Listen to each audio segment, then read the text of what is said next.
আসসালামু আলাইকুম everyone, welcome to our channel teach teaching মেথডের পক্ষ থেকে সবাইকে স্বাগতম। আজকে আমরা HSC 25 কেমিস্ট্রি যারা রসায়ন সাজেশন পেতে চাচ্ছ তারা অবশ্যই এই ভিডিওটা দেখবা। তো তোমরা রসায়ন সাজেশনে আজকে কেমিস্ট্রি ফার্স্ট পেপার এবং কেমিস্ট্রি সেকেন্ড পেপারের দুইটাই দেখতে পাবা। তো আমরা জ্ঞানমূলক এবং অনুধাবনমূলকগুলো আজকে দেখব। তো তোমরা ভিডিওটা স্কিপ না করে সম্পূর্ণ দেখবা। নামাজ বাদ দিও না, এটি দিন ইসলামের খুঁটি। Do not skip prayer. This is the pillar of Deen Islam. তো আমরা জ্ঞানমূলকগুলো শুরু করি। প্রথমে তোমরা দেখো গুণগত রসায়নে তোমরা যা যা পড়বা। আমি এখানে তোমাদেরকে 16টি প্রশ্ন দিয়েছি, তো তোমরা এগুলা সব কিছু দেখবা। তোমরা যদি পিডিএফ পেতেছো অবশ্যই আমাকে নক দিতে পারো এবং অথবা আমি ডিসক্রিপশন বক্সে দিয়ে দিব।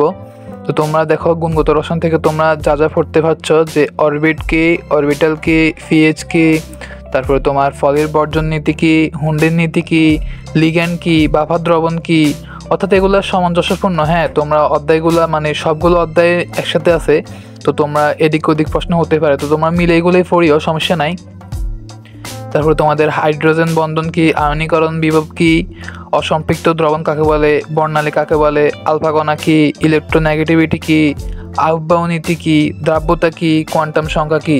তো তোমরা যদি গুণগত রসায়নে এই 16টা প্রশ্ন কেউ নাও পড়ে যাও, কোনো প্রশ্ন যদি নাও পড়ে যাও, তোমরা যদি এই 16টা প্রশ্ন পড়ে যাও অবশ্যই এখান থেকে নিশ্চিত একটা কমন পাবেই। তো মৌলের পর্যাবৃত্ত ধর্ম আমরা দেখতে পাচ্ছি এখানে। আমি তোমাদের জন্য আরও কয়েকটা জ্ঞানমূলক দিছি এই যে মৌলের পর্যাবৃত্ত ধর্ম অধ্যায়ের জন্য। তো তোমরা এই 9টা কিংবা 10টা প্রশ্ন দিয়েছি, এই 10টা প্রশ্ন তোমরা অবশ্যই দেখবা যে পোলারিটি কি, বিক্রিয়ার হার কি, সালকোজেন কি, সংকরায়ন কি, অবস্থানান্তর মৌল কাকে বলে, তৈরি-ঋণাত্মকতা কি, ইলেকট্রন আসক্তি কাকে বলে, ফোলারায়ন কাকে বলে, মৃৎক্ষার ধাতু কাকে বলে, সিগমা বন্ধন কি। হ্যাঁ, এই 10টা প্রশ্ন তোমরা পড়ে যাবে ইনশাল্লাহ, এখান থেকেই এক কমন পাবা। তাহলে আমরা পরের অধ্যায় আসি, রাসায়নিক পরিবর্তন। রাসায়নিক পরিবর্তনে তোমাদের রাসায়নিক সাম্যাবস্থা কি, লাসাতালিয়ান নীতি কি, এটা মাস্ট আসবে। বরক্রিয়া সূত্রটি লিখো। আয়নিক গুণফল কি, সাম্যদ্রব্য কাকে বলে, কেপি এবং কেসি বলতে কি বুঝো, এটা কিন্তু অনেক মানে রয়্যাল প্রশ্ন, এটা দেখবা। গ্রিন কেমিস্ট্রি কাকে বলে, অটো প্রভাবক কাকে বলে, জিমেন প্রভাব কি, বিয়োজন মাত্রা কি, বিক্রিয়ার হার কি, মোলার দ্রবণ কি এবং ফাজানের নীতিটি লিখো। তো তোমরা এখান থেকেও এক নিশ্চিত কমন পাবে ইনশাল্লাহ। কোনো কিছু না পড়লেও ভাই তোমাদেরকে একটা সাজেশন দিই যে এই রাসায়নিক পরিবর্তন থেকে এখান থেকে একটা মাস্ট আসবে, তোমরা অবশ্যই দেখে নিবা। তো পরবর্তীতে আমরা যে কর্মমুখী রসায়ন রয়েছে এই অধ্যায়টা তোমরা দেখবে, এটা অনেক ইজি আছে, তারপরেও তোমরা এখান থেকে আমি অনেকগুলো দিয়েছি, তো তোমরা এগুলো দেখবা যে সাসপেনশন কি, ফিকলিং কি, কোয়াগুলেশন বলতে কি বোঝায়, মল্ট ভিনেগার কি, কলয়েড কি, প্রিজারভেটিভস কি, হ্যাঁ, এবং খাদ্য নিরাপত্তা কি, অ্যান্টিঅক্সিডেন্ট কি।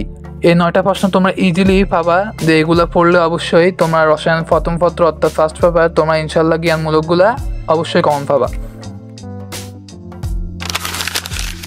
এবার আমরা রসায়ন সাজেশন কেমিস্ট্রি সেকেন্ড পেপারে তোমরা দেখবো যে রসায়ন সেকেন্ড পেপারে আমরা জ্ঞানমূলক কয়েকটা প্রশ্ন তোমাদের জন্য তুল ধরছি, যেগুলো অবশ্যই কমন। পরিবেশ রসায়ন থেকে আমরা দেখছি যে ফরম শূন্য তাপমাত্রা কাকে বলে, আংশিক চাপ কাকে বলে, বাস্তব গ্যাস কাকে বলে, অ্যাসিড বৃষ্টি কি, তারপর তোমার মূল ভগ্নাংশ কি, সিওডি কাকে বলে, বিওডি কাকে বলে।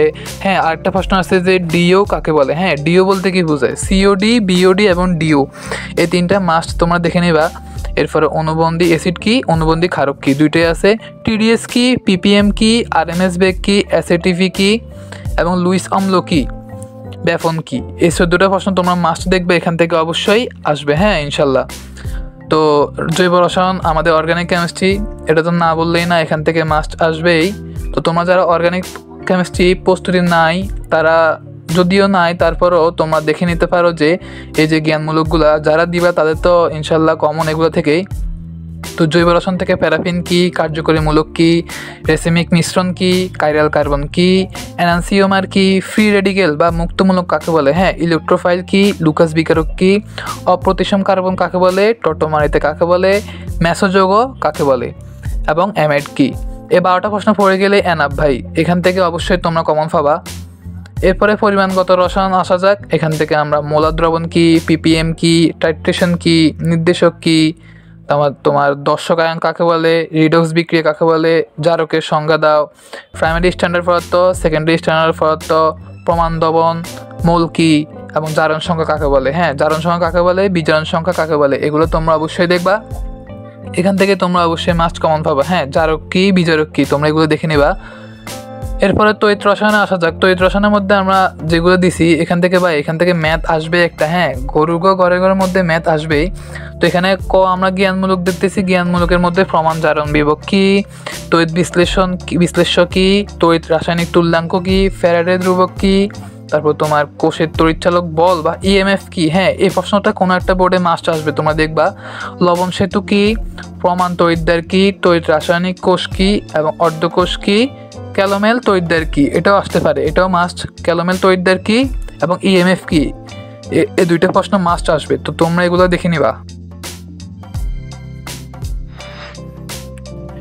এরপর রসায়ন প্রথম পত্র অনুধাবনমূলক যে প্রশ্নগুলো আছে সেগুলো আমরা দেখব। তো এখন আমরা জ্ঞানমূলক শেষ করছি। তো তোমরা এগুলো যদি পিডিএফ পেতে চাও অবশ্যই ডেসক্রিপশন বক্সে পেয়ে যাবা। এবং গুণগত রসায়ন থেকে এখন যারা আমরা অনুধাবনমূলকগুলো দেখবো সেগুলো তোমরা দেখো। এগুলো অনেক কমন, এগুলো আসবেই। 2D অরবিটাল অসম্ভব, তারপর তোমার 3F অরবিটাল সম্ভব নয় কেন, সম্ভব নয় কি আর অসম্ভব দুইটাই সেম। হ্যাঁ, তো ক্রোমিয়ামে ইলেকট্রন বিন্যাস সাধারণ নিয়মের ব্যতিক্রম কেন বা নিয়মে চলে না কেন, শিক্ষা পরীক্ষায় গাঢ় HCl ব্যবহার করা হয় কেন, দ্রাব্যতার গুণফল বলতে কি বোঝায়, সাধারণ তাপমাত্রায় H2O তরল কিন্তু H2S গ্যাস কেন, এগুলো মাস্ট আসবে ভাই, দেখবা। এরপর মৌলের পর্যাবৃত্ত ধর্ম আমরা দেখা যাক। মৌলের পর্যাবৃত্ত ধর্মে Na+ গঠিত হয় হলেও যদি Na++ অর্থাৎ NH2+ গঠিত হয় না কেন, এটা আসবে। Fe2+, Fe3+ আয়ন দ্বয়ের মধ্যে অধিক স্থায়ী কোনটা, অবস্থান্তর মৌল রঙিন যৌগ গঠন করে কেন, ভাই এটা আসবেই ভাই। অবস্থান্তর মৌল রঙিন যৌগ গঠন করে কেন, এটা মাস্ট আসবে, দেখবা। এরপরে ফ্লোরিন সর্বাধিক তড়িৎ ঋণাত্মক মৌল ব্যাখ্যা করো। H3PO4 অ্যাসিড 20টি অ্যাসিড দ্রয়ের মধ্যে কোনটি অধিক শক্তিশালী, স্ক্যান্ডিয়াম ধাতুকে অবস্থান্তর মৌল বলা হয় কেন, 4D4F এর মধ্যে ইলেকট্রন কোথায় আগে যাবে, পানি তরল হয় কেন, এটা আসবে। পানি তরল হয় কেন, হ্যাঁ তোমরা এটা ভালো করে দেখে নিতে পারো। পানি তরল হয় কেন, ফ্লোরিন গ্যাস তরল কিন্তু আয়োডিন কঠিন কেন, এগুলো আসবে। হ্যাঁ, HF দুর্বল কিন্তু HCl তীব্র কেন। তো এই অধ্যায় থেকে আমরা এই 10টা প্রশ্ন দেখলাম। এখন রাসায়নিক পরিবর্তন থেকে যেগুলো আসবে সেগুলো দেখো। উভয়মুখী বিক্রিয়া কখনো শেষ হয় না কেন, রাসায়নিক সাম্যাবস্থায় গতিশীল ব্যাখ্যা করো। কেসি এর মান 0 হয় না কেন, বিশুদ্ধ পানির পিএইচ এর মান 7 কেন, পিএইচ স্কেল 0 থেকে 14 এর মধ্যে সীমাবদ্ধ কেন। আর ভাই একটা ভালো প্রশ্ন, রক্ত একটি উৎকৃষ্ট বাফার দ্রবণ ব্যাখ্যা করো, এটা মাস্ট আসবে, তোমরা দেখে নিবা। তারপরে অ্যালুমিনিয়াম ক্লোরাইড ডাইমার গঠন করে, হ্যাঁ ব্যাখ্যা করো। HCl পানিতে দ্রবণীয় কেন, এটাও আসতে পারে। লা সাতেলিয়াম নিচিরি ব্যাখ্যা করো, এটা কোনো একটা বোর্ডে চলে আসছে, দেখে নিবা। পানির আয়নিক গুণফল তাপমাত্রার উপর নির্ভর করে, ব্যাখ্যা করো। এই 10টা প্রশ্ন এখান থেকে। এবার কর্মমুখী রসায়নে আসা যাক। কর্মমুখী রসায়নে দুধ একটি ইমালশন ব্যাখ্যা করো। মাখনকে পানিমুক্ত করা হয় কেন, খাদ্যদ্রব্য সংরক্ষণে বায়ুমুক্ত রাখা হয় কেন, খাদ্য সংরক্ষণে কেস হার্ডেনিং কি এবং খাদ্য সংরক্ষণে ভিনেগারের ভূমিকা লিখো। এই 5টা প্রশ্ন পড়ে গেলেই তোমার এই যে কর্মমুখী রসায়ন আর কোনো কিছুই পড়া লাগবে না। ক্ষয়ের জন্য, অনুধাবনের জন্য এই 5টাই এনাফ। এখন আমরা রসায়ন সেকেন্ড পেপারের যে অনুধাবনগুলো আছে সেগুলো দেখতে পারি।